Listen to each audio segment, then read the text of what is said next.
Vincent van Gogh, one of the most influential artists of the 19th century, endured significant mental health challenges throughout his life. He experienced symptoms such as hallucinations, nightmares, insomnia, anxiety, memory loss, and severe mood swings.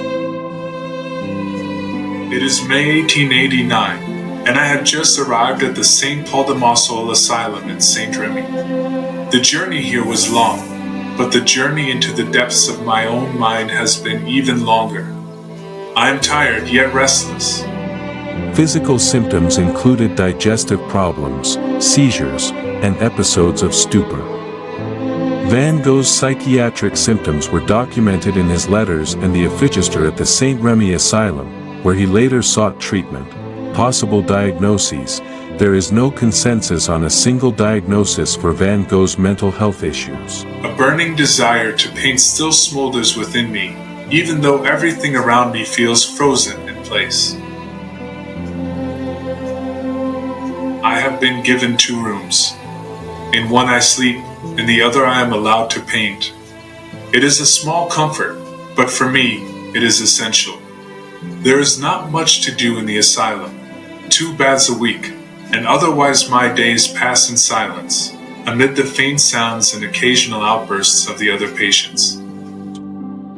Experts have proposed several possibilities, including bipolar disorder, manic depression.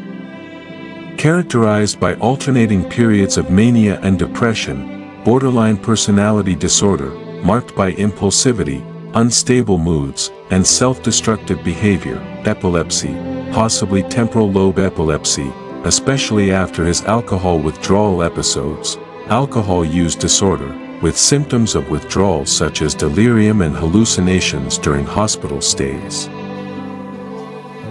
I often sit by the window and look outside.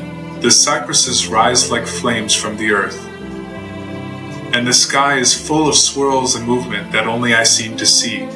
Dr. Piron is kind, but there is the same uncertainty in his eyes as in everyone else's, those who do not understand why I see the world this way.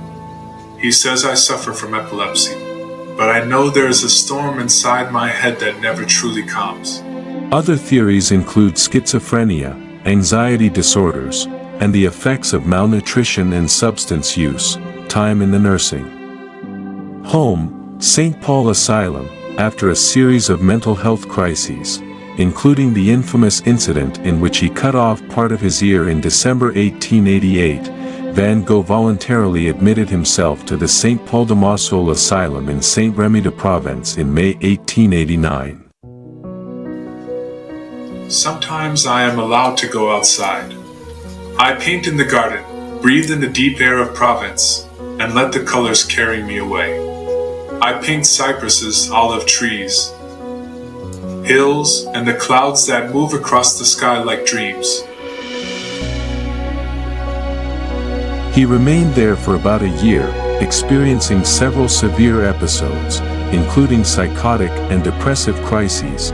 Life and treatment at the asylum. The structured environment of the asylum initially provided Van Gogh with some stability and calm. He was given a studio cell overlooking the institution's garden, where he continued to paint when he felt well enough. Painting was considered his best remedy, though he was not allowed to work during acute attacks. I paint the starry night, that swirling sky, which is full of hope and despair at the same time. The nights are the hardest. Then my thoughts spin in my head, and sleep will not come. I write to Theo, telling him of my fears and hopes. Sometimes I wish I could return to the world, but at the same time, I am afraid that I will never find my place among people again. During his worst episodes, Van Gogh reported confusion, memory loss, bizarre behaviors, such as eating dirt, and overwhelming feelings of anxiety and guilt. Medical treatment at the time was limited. Van Gogh received supervision, rest, and a regulated daily routine, but there were no effective medications for his conditions. He was sometimes treated for epileptic episodes and delirium, likely related to both his mental illness and alcohol withdrawal. He described his suffering as unbearable during periods when he could not paint, and he often felt immense guilt and despair. Impact and legacy. Despite his suffering, Van Gogh produced some of his most celebrated works during his time in the asylum. The asylum is a prison, but also a refuge. Here I do not have to pretend to be well. I can be myself, fragile and mad, but still alive.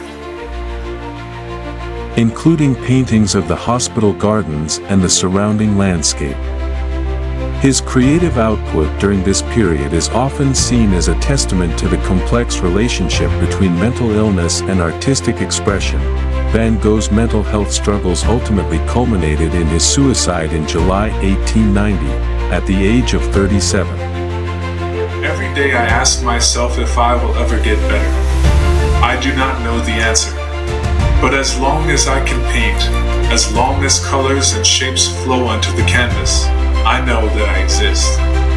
His life and work continue to inspire discussions about mental health, creativity, and the importance of compassionate care for those experiencing psychiatric illness.